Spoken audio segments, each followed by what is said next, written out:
Hi అండి, అందరికీ నమస్కారం. నా పేరు Anu Chaudhary, Ayurveda health adviser and family counsellor. ఈరోజు మీ ముందుకు ఎందుకు వచ్చానంటే, చాలామంది ప్రజల్లో తెలియని ఒక వ్యాధి అనేది ఉంది. అదేంటి అని అంటే గ్యాంగ్రీన్. ఈ గ్యాంగ్రీన్ అనే ఈ వ్యాధితో బాధపడే వాళ్ళు చాలామంది మా దగ్గరకు వచ్చారు. వాళ్ళకి ట్రీట్మెంట్ ఇస్తున్నాము, చాలా వరకు క్యూర్ అయింది. దాన్ని ఇంకా ఎక్కువగా మనం ట్రీట్మెంట్ ఇచ్చి బాగా క్యూర్ చేయడానికి చాలా ప్రయత్నాలు చేస్తున్నాం మేము. సో ఈ గ్యాంగ్రీన్ అనే సమస్య గురించి మనం ఇంకా ఎక్కువ ఇన్ఫర్మేషన్ తెలుసుకోవడానికి 30 సంవత్సరాల అనుభవం ఉన్న ప్రముఖ ఆయుర్వేద వైద్యులు డాక్టర్ వెల్లంకి శ్రీనివాసరావు గారితో మనం అడిగి మాట్లాడి దీనికి సార్ గారు చెప్పే సలహాలు ఏవో తెలుసుకుందాం. నమస్కారం అండి. నమస్కారం సార్, ఈ రోజుల్లో గ్యాంగ్రీన్ అనే ఈ వ్యాధి చాలా ఎక్కువగా ఉంది. కానీ అది గ్యాంగ్రీన్ అనేది కూడా చాలామంది ప్రజలకు తెలియట్లా. ఏదో కుళ్ళిపోతుంది, ఏదో ఇన్ఫెక్షన్ ఉందని అంటున్నారు. సో అసలు దీని గురించి మీ అనుభవంలో నేర్చుకున్నది ఏదో మాకు కొంచెం మా ప్రజలకి తెలియజేస్తారా? గ్యాంగ్రీన్ ముఖ్యంగా ఎక్కువ మందికి వచ్చేది షుగర్ పేషెంట్కే వస్తుంది. మన దగ్గరకు వచ్చే వాళ్ళు కూడా చాలామంది షుగర్ పేషెంట్లే వస్తున్నారు. కాలు కుళ్ళిపోవడము, నల్లగా అయిపోతుంది. దీనికి కారణం ఏంటంటే, షుగర్ లేకుండా కూడా వచ్చే కేసులు ఉన్నాయి. కొన్ని కేసులు మొన్న ఒక కేసు వచ్చింది కదా, షుగర్ లేదు వాళ్ళకి, కానీ వేలు కుళ్ళిపోతుంది. వీటికి కారణం ఏంటంటే, శరీరంలో రక్త ప్రసరణ అనేది పూర్తిగా చివరి వేలు దాకా కూడా అందకపోవడం వల్ల, ఇదే షుగర్ పేషెంట్లో అయితే లేదు, మామూలు పేషెంట్లో కూడా వాళ్ళకి బ్లాకేజ్ అవుతుంది. చివరి వేలు దాకా వచ్చే ఆ నరాల్లో కొవ్వు పేరుకుపోవడం అనేది ఒక పెద్ద సమస్య. ఈ కొలెస్ట్రాల్ పేరుకుపోయి అక్కడ రక్తం చివరి దాకా వెళ్లకుండా అడ్డుపడుతుంది. ఆ అడ్డుపడటం వల్ల ఏమవుతుందంటే, చివరి దాకా రక్తం అందక, సప్లై లేక ఆ పార్టు ఎండిపోతుంది. షుగర్ పేషెంట్లో ఈ సమస్య ఇంకా ఎక్కువగా ఉంటుంది. ఎందుకంటే వాళ్ళకి షుగర్ అనేది మేధో రోగం అంటాం మన ఆయుర్వేదంలో. మేధో అంటే కొవ్వు. ఈ కొవ్వు పేరుకుపోవటం వల్ల వాళ్ళకి చివరి భాగాల్లోకి రాకపోవడం వల్ల సప్లై, చర్మం కింద ఉండే చిన్న చిన్న సన్నటి నాళాల్లో కూడా రక్త ప్రసరణ రాకపోవడం వల్ల నల్లబడిపోతుంది. ఆ పైన నల్లబడటం అనేది స్టార్ట్ అయ్యి కొన్నాళ్ళకి లోపల కండకి పడుతుంది. ఆ కండ కూడా కుళ్ళిపోవడం మొదలుపెట్టే, లేదా ఏదన్నా ఒక పుల్ల గుచ్చుకోవడం వల్ల, ఇంకేదన్నా గాయం కావడం వల్ల అలా కూడా పుండు ఏర్పడి అది బాగా ఎఫెక్ట్ అయిపోయి ఇన్ఫెక్షన్ బాగా పెరిగిపోయినప్పుడు ఎముకకు పడుతుంది. ఎముకలోకి జ్వరబడింది అంటే దాన్ని గ్యాంగ్రీన్గా తీసుకుంటారు. కాకపోతే మనం ఇక్కడ ఏం చేస్తున్నామంటే, ఈ సమస్య ఉన్న వాళ్ళకి అది దేనివల్ల వస్తుంది అనేది కూడా కొంతమందికి అవగాహన లేదు. షుగర్ ఉన్న వాళ్ళకి కొంత అవగాహన ఉంటుంది, తెలుస్తుంది కాబట్టి. కానీ మామూలు వాళ్ళకి అసలు ఎందుకు వస్తుంది, నాకు షుగర్ లేదు కదా అని వాళ్ళు బాధపడుతూ ఉంటారు. మొన్న వచ్చిన కేసు అదే సమస్య. సో ఎందుకు వస్తుందంటే, రక్త ప్రసరణ పూర్తిగా అందకపోవటం. చూడు, ఒక గార్డెన్ ఉందంటే ఒక తోటలో చివరి చెట్టు ఎండిపోతుందంటే ఏంది రీజన్? ఈ మధ్యలో అన్నీ బాగుంటాయి, చివరిది ఎందుకు ఎండిపోతుందంటే చివరి దాకా నీళ్ళు వెళ్ళట్లేదు, దానికి కావాల్సిన పోషణ అందట్లేదు. అదేవిధంగా శరీరంలో కూడా ప్రతి భాగానికి పూర్తి స్థాయిలో రక్త ప్రసరణ జరిగినప్పుడే అవి ఆరోగ్యంగా ఉంటాయి. లేదంటే ఎండిపోవడం మొదలు పెడుతుంది. ఇది ఒకే రోజు ఏం జరగదు, లేకపోతే ఒక నెలలోనే ఏం జరగదు, చాలా సంవత్సరాల ప్రక్రియ. ఆ రక్త ప్రసరణ అంటే ఫస్ట్లో కేర్లెస్ చేయటం, రక్తం చివరిదాకా రాకపోతే తిమ్మిరి వస్తుంది. ఆ తిమ్మిరి తగ్గించుకోవాలి. తిమ్మిరి ఎందుకు వస్తుంది అనేది ఆలోచించాలి. సో ఇక్కడ ఏదైనా బ్లాకేజ్ ఉందేమో చెక్ చేయించుకోవాలి. చెక్ చేయించుకొని కొలెస్ట్రాల్ కానీ ఏదైనా మాస్ లాంటిది ఏదైనా అడ్డం పడుతుంటే, ఏదైనా చిన్న చిన్న ట్యూమర్స్ లాంటివి రక్తంలో చిన్న చిన్న ఉంటాయి, అట్లాంటివి ఏమైనా బ్లాక్ అవుతున్నాయా, ఇవన్నీ చెక్ చేసుకొని ఎందుకు రావట్లేదు రక్తం చివరిదాకానే దాన్ని క్లియర్ చేసుకోవాలి. అలా కాకుండా చిన్న తిమ్మిరే కదా అని కాసేపు ఏదో చిన్న ట్రీట్మెంట్ తీసుకొని, లేకపోతే చల్లటి నీళ్ళ కింద పెట్టేసి తిమ్మిరి తగ్గిందిలే అనుకొని నెగ్లిజెన్స్ చేయటం వల్ల వాళ్ళకి ఆ సమస్య పెరిగిపోయి రక్త ప్రసరణ జరక్క చివరి భాగాలు ఎండిపోతాయి. ముఖ్యంగా ఎండిపోయేది కాలి వేళ్ళు, ఎక్కువ దానికే వస్తుంది. తర్వాత వన్ బై వన్ ఒక్కొక్క వేలు తొలగిస్తూ ఉంటారు. తర్వాత పాదం అంటారు, పాదం నుంచి మోకాళ్ళు తొడల్లాగా తీసేస్తారు. ఆ తర్వాత పైకి వెళ్తే తీయటానికి ఏముంది అక్కడ? కాబట్టి ముందుగానే ముఖ్యంగా షుగర్ పేషెంట్లు తిమ్మిరిగా ఉంటుంది అంటే రక్త ప్రసరణ లేదు కాబట్టి మనం అక్కడ ఏదన్నా బ్లాకేజ్ ఉందేమో, వాకింగ్ చేయటము, రక్త ప్రసరణ వేగం పెరిగి వేడి పెరిగితే కొవ్వు కరిగిపోయి పక్కకు తప్పుకుంటుంది. అడ్డం పడిన కొలెస్ట్రాల్ కొవ్వు కూడా కరిగి తప్పుకునే అవకాశం ఉంది. శరీరంలో వేడి ఈ వ్యాయామం ద్వారా వస్తూ ఉంటే కరిగిపోతూ ఉంటుంది. అలాగే ఈ తిమ్మిరి వచ్చినప్పుడే చాలా జాగ్రత్త పడిపోయి, లేదు ఒక చిన్న గాయమైంది, ఒక ముళ్ళు గుచ్చుకుంది, లేకపోతే ఒక మేకు గుచ్చుకుంది, వెంటనే దానికి తగిన ట్రీట్మెంట్ తీసుకోవాలి. నెగ్లిజెన్స్ చేసామంటే అది కుళ్ళిపోయి చీము పడుతుంది, పురుగులు కూడా పడుతూ ఉంటాయి. మొన్న ఒకతను ఫోటో పెట్టాడు కదా మనకి, ఇంత ఉన్నాయి తెల్ల తెల్ల పురుగులు. మనం మెడిసిన్ ఇచ్చినాక చచ్చిపోయి మొత్తం తీసి ఇందాక ఫోటో పెట్టాడు. సో ఈ విధంగా కుళ్ళిపోతాయి, లోపల తెల్లటి పురుగులు వచ్చేస్తాయి చీము పట్టిపోయి. కాబట్టి అంత దాకా తెచ్చుకోవద్దు. తెచ్చి ఆ పరిస్థితి వచ్చిన తర్వాత మా దగ్గరకు వచ్చినా కూడా మేము టైం ఎక్కువ తీసుకుంటుంది. బాగా డ్యామేజ్ అయిపోయి లోపల అంతా కూడా డ్యామేజ్ అయిపోయి తినేసిన తర్వాత మనం చేయలేము ఏమి. మన దగ్గరకు వచ్చి అవయవాలు లోపల మరీ డ్యామేజ్ కాకుండా ఎర్లీ స్టేజ్లో వస్తే తొందరగా క్యూర్ చేయడానికి అవకాశం ఉంది.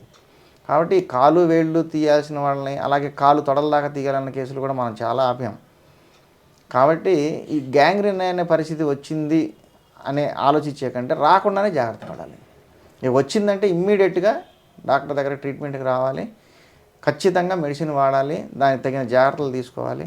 అలాగే మనం ఒక పట్టీ చెప్తున్నాం కదా అందరికీ, ఈ పట్టీ వేసిన వాళ్ళు పేస్ట్ లాగా నూరుకొని రాసుకున్న ప్రతి ఒక్కళ్ళకి కూడా మంచి హీలింగ్ కనపడింది.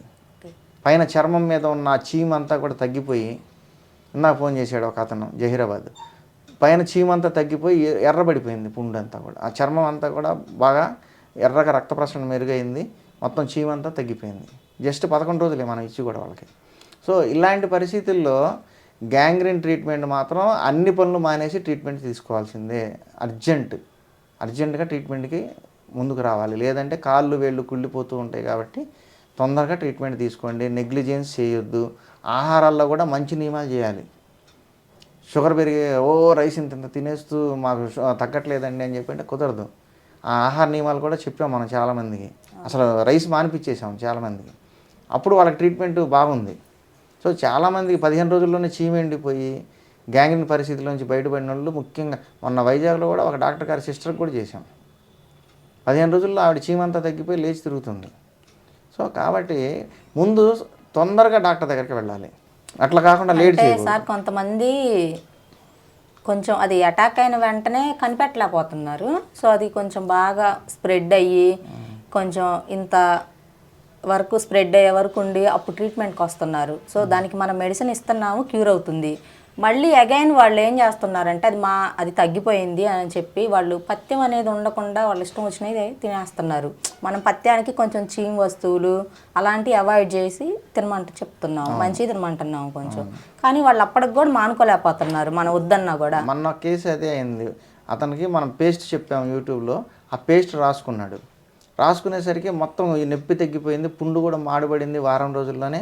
ఊరంతా చెప్పుకున్నారంట, వాళ్ళ ఇంట్లో వాళ్ళు చెప్పారు. కానీ ఈ మళ్ళీ తిండి నార్మల్గా తినేసి ఒక నెల తర్వాత వచ్చాడు, బాగా ఇంతలా అయిపోయింది, చీము పట్టిపోయి. అట్లా కేర్లెస్ చేసుకోవడం వల్లనే ఈ సమస్య పెరుగుతుంది.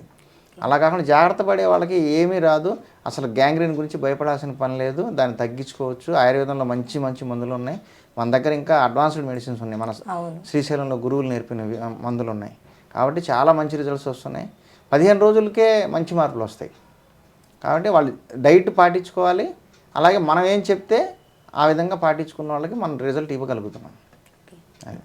ఒక పేషెంట్ ఫోన్ చేశారండి, వాళ్ళకి తొడల వరకు స్ప్రెడ్ అయిందంట, బాగా మోకాళ్ళకి పైదాకా. సో అదంతా ఆపరేషన్ చేయాలన్నారంట. హాస్పిటల్కి వెళ్తే సర్జరీ చేయాలి, తీసేయాలన్నారంట. సో అప్పుడు మీ పేరు చెప్పారు. డాక్టర్ వెల్లంకి శ్రీనివాసరావు గారి దగ్గరికి వెళ్ళాము, క్యూర్ అయింది అని చెప్పారు. ఎలాంటి ట్రీట్మెంట్ ఇచ్చారండి మీరు? మాకు కూడా కొంచెం చెప్పరా? మనం ఇస్తున్నాం, నువ్వు కూడా చూస్తున్నావు. కానీ కథ లోపల ఏ ఫార్ములేషన్ ఉందో తెలియదు. అంతా కూడా మన ఋషి సంప్రదాయంలో నేర్చుకున్నాం. మన గురువుగారు, శ్రీశైలం గురువుగారు నేర్పినవి, అలాగే మన అనుభవంలో కొన్ని ఏ విధంగా పనిచేస్తున్నవో గ్రంథాల ద్వారా తెలుసుకున్నవి కూడా మనం ట్రీట్మెంట్ చేసాం. దానివల్ల కొన్ని భస్మ విధానాల్లో కూడా చేసాం. అందువల్ల త్వరగా రిజల్ట్ కనిపిస్తుంది. ఒక మూలికలే కాదు, భస్మ విధానంలో కూడా చేయటం వల్ల త్వరగా రిజల్ట్స్ కనిపిస్తున్నాయి. అది డైట్ పాటిస్తూ మందులు వాడుకున్న వాళ్ళకి, అలాగే పైన మనం చెప్పిన పేస్ట్ వాడే వాళ్ళకి, ఈ పేస్ట్ అనేది సౌత్ ఇండియాలో ఎవరికి తెలియదు. ఆ పేస్ట్ అనేది మాకు నార్త్ ఇండియాలో ఉన్న కొందరు మిత్రుల ద్వారా, ఆశ్రమాల్లో ఉండే కొంతమంది గురు శిష్యుల ద్వారా మాకు తెలిసింది. ఆ పేస్ట్ పబ్లిక్ బాగుపడతారని చెప్పి నేను ఓపెన్గా చెప్పేసాను అందరికీ. ఆ పేస్ట్ తయారు చేసి రాసుకున్న ప్రతి ఒక్కళ్ళకి కూడా మంచి రిజల్ట్స్ వచ్చినాయి. గోమూత్రము, కొమ్మలు కొట్టిన పసుపు, బంతిపూల రెక్కలు, వీటితో మన పేస్ట్లు చెప్పాము ఇంతకుముందు. ఎంతోమంది ఫోన్ చేస్తున్నారు, సార్ ఈ పేస్ట్ పట్టిస్తున్నాం బాగుంది, లోపలికి కూడా ఏదన్నా మెడిసిన్ ఇవ్వండి అని మనకు ఫోన్లు వస్తున్నాయి. చాలామంది పేషెంట్స్ ఫోన్ చేస్తున్నారు సార్. సో ఈ టిప్ చెప్పిన తర్వాత వాళ్ళకి అంటే స్ప్రెడ్ అవ్వకుండా ఫస్ట్ స్టేజ్లో ఉన్న వాళ్ళకి క్యూర్ అయిందని చెప్పారు. రిజల్ట్ బాగుంది. సో కొంతమంది అయితే పురుగులు బట్టి అవి మరీ పగిలి కిందకి కారేంత బాగా అవుతుంది. అలా అయ్యే స్టేజ్ వరకు మరి వాళ్ళు అసలు ఎందుకు కనిపెట్టుకోలేకపోతున్నారు అర్థం అవ్వట్లేదు కనిపెట్టలేకపోవడం అసలు కాదు, అది వాళ్ళకి చిన్నదే కదా పైకి కనిపిస్తుంది అనుకుంటారు, కానీ లోపల లోపల లోపల తినేస్తూ ఉంటుంది, చీమ పెట్టిపోతుంది, లోపల ఒకటే వాసన వస్తుంది. నిన్న వచ్చింది కదా ఒక అమ్మాయి, అదే సార్ ఇప్పుడు మాకు అర్థం కాదు ఏంటంటే వాళ్ళు వస్తారు వచ్చి అది చీమ బట్టి పురుగులు బట్టి కారిపోతూ ఉంటుంది ఇక్కడే మన ముందే. నాకు వెంటనే 2 రోజుల్లో తగ్గాలని చెప్పి బాగా ఇబ్బంది పెడుతున్నారు కొంతమంది పేషెంట్స్. అలాంటి దానికి ఏదైనా ఫాస్ట్ ట్రీట్మెంట్ మీ దగ్గర ఉంటే మనం చేస్తుంది ఫాస్ట్ ట్రీట్మెంటే. 15 రోజుల్లో చీమ ఆగిపోతుందంటే మంచి ట్రీట్మెంటే. కాకపోతే వీళ్ళు ఎట్లా ప్రాబ్లం అవుతుందంటే కనిపెట్టుకుంటారు, గమనిస్తారు, ఏదో ప్రాబ్లం వచ్చింది, వేలు కుళ్ళు పాడవుతుందని అర్థమవుతుంది. అక్కడ తిరిగి 10 చోట్ల తిరిగిన తర్వాతే మనలాంటి వాళ్ళ దగ్గరకు వస్తున్నారు. అవును, అందువల్ల మన దగ్గరకు వచ్చేసరికి బాగా డ్యామేజ్ స్థితిలో వస్తున్నారు. అయినప్పటికీ మ్యాక్సిమం మనం క్యూర్ చేస్తున్నాము. 15-20 రోజుల్లోనే చీమ తగ్గిపోతుంది కాబట్టి వాళ్ళకి ఆ వాసన తగ్గిపోతుంది, నొప్పి తగ్గిపోతుంది. పురుగులు ఏమన్నా ఉంటే కూడా కొద్దిగా చీమ కనపడితే వచ్చేసినప్పుడు ఆ చీమలతో పాటు పురుగులు వచ్చేస్తున్నాయి. మరీ 2-3 డేస్లో ఏం తగ్గదు, ఒక 1 వీక్ అలా వాళ్ళు వాడే కొద్దీ అది అనేది కంట్రోల్ అవుతా వస్తుంది. అంత పెద్ద పరిస్థితి తెచ్చుకొని అంత డ్యామేజ్ లోపల పెట్టుకొని అన్ని చోట్ల తిరిగి అంత పాడు చేసుకొని మన దగ్గరకు వచ్చినప్పుడు 1-2 రోజుల్లో కావాలంటే అవ్వదు. కానీ మన పట్టి వేసిన వారం రోజుల్లోనే హీలింగ్ బాగా కనపడింది, ఎరుపుకు వచ్చింది పుండు. ఇప్పుడు నేను ఇచ్చిన కేసు 11 రోజులు అయింది. పుండు పైనంతా వేళ్ళన్నీ కూడా ఎర్రగా వచ్చేసినాయి, అంటే చీమంతా పోయింది, ఎర్రబడిపోయింది. కొంచెం కింద కాలు దగ్గర కొంచెం ఉంది, అంటే సరే అది ఒత్తేసేయ్యా, కొంచెం వస్తుందన్నావు కదా, కొంచెం ఒత్తేసి లేదా ఆర్ఎంపీ డాక్టర్ దగ్గరికి వెళ్ళి ఒత్తేపించుకో, అక్కడ పట్టి మళ్ళీ పేస్ట్ మామూలుగానే పుయ్యి అని చెప్పాను. సో ఇలాంటి ట్రీట్మెంట్ మన మాట ఎవరైతే వింటారో వాళ్ళకి మాత్రం ఖచ్చితంగా గ్యాంగ్రీన్ కంట్రోల్ చేస్తాం. అదే సార్ కొంతమంది పేషెంట్స్ ఏంటంటే వాళ్ళకి ఫాస్ట్గా రావాలి అని చెప్తారు, రిజల్ట్ అనేది ఫాస్ట్గా వచ్చే రిజల్ట్ అనేది వాళ్ళకి క్యూర్ అవ్వదు త్వరగా. అసలు పేషెంట్ అనే దానికి అర్థం ఏంటంటే ఓపిక. ఓకే, ఆ ఓపిక లేకుండా ఆయుర్వేదం దగ్గరకు వచ్చి నాకు ఇప్పుడు ఒక్కసారి అట్లా మందు వేసానండి మాయమైపోవాలి అనేది జరగవు. ఇవన్నీ కూడా అపోహలు, యాడ్స్ చూసి లేకపోతే ఎవరో చెప్పింది ఆయన దగ్గరికి వెళ్తే బాగా తగ్గింది అనగానే 1 రోజులో తగ్గిద్ది అనుకుంటాడు. క్లియర్గా చెప్తున్నా ఎవరికైనా కానీ ఈ వీడియోలో 15 రోజుల్లో మ్యాక్సిమం చీమ ఎండిపోతుంది. చీమ ఎండిపోయిన దాకా మీకు నొప్పి తగ్గదు, ఎండిపోతేనే నొప్పి తగ్గుతూ వస్తుంది.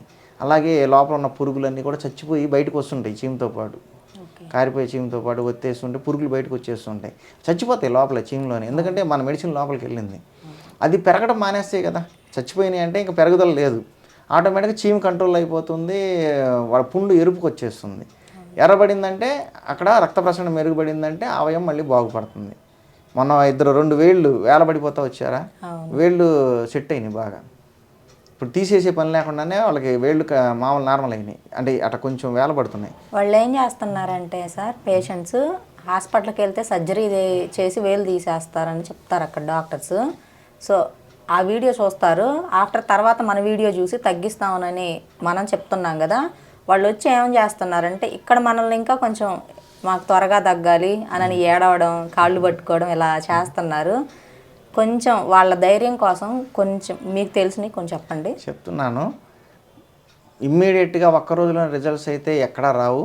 మన దగ్గర రిజల్ట్స్ అయితే 15 రోజులకి చీమ ఎండిపోతాం అనేది చాలా కేసుల్లో చూసాము. కాబట్టి కొద్దిగా ఓపికగా వాడుకోవాలి. అయితే మన ముందు వేసుకున్న మొదటి డోసు నుంచే ఇన్ఫెక్షన్ పెరగడం ఆగిపోయింది, అది వాళ్ళకి నేను కాన్ఫిడెన్స్ ఇస్తున్నా.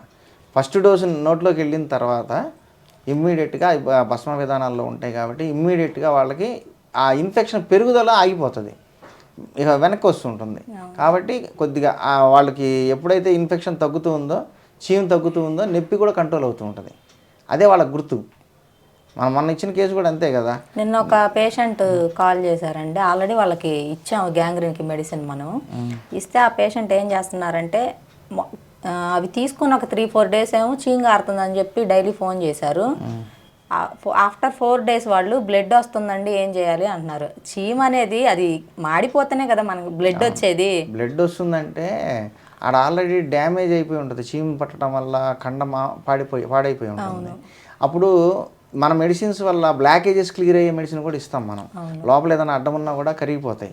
అవి క్లియరెన్స్ అయినప్పుడు బ్లడ్ సప్లై అవుతుంది, చీమ తగ్గిన చోటకి బ్లడ్ వస్తుంది కదా. ఆ వచ్చినప్పుడు ఏంటంటే అక్కడ ఆల్రెడీ డ్యామేజ్ అయ్యింది కదా, ఏదో నరం దెబ్బతింటాం, కండ నలిగిపోయి కుళ్ళిపోవటం అవన్నీ పోయినప్పుడు అక్కడ సప్లై వచ్చినప్పుడు కొంచెం బ్లీడింగ్ అనిపిస్తుంది. దాన్ని కొంచెం క్లీన్ చేసేసుకొని పట్టి వేసుకుంటా ఉంటే అప్పుడు ఆటోమేటిక్గా లోపల హీలింగ్ అయిపోతుంది, ఆ బ్లీడింగ్ అవన్నీ కూడా సెట్ అయిపోతాయి. కాబట్టి అంత కంగారు పడాల్సిన పని లేదు. ఇక మరీ ఓవర్గా దారాలు కారుతుందంటే కనుక అప్పుడు డాక్టర్ దగ్గరికి వెళ్ళాలి. ఆ పరిస్థితి ఎవరికి రాదు.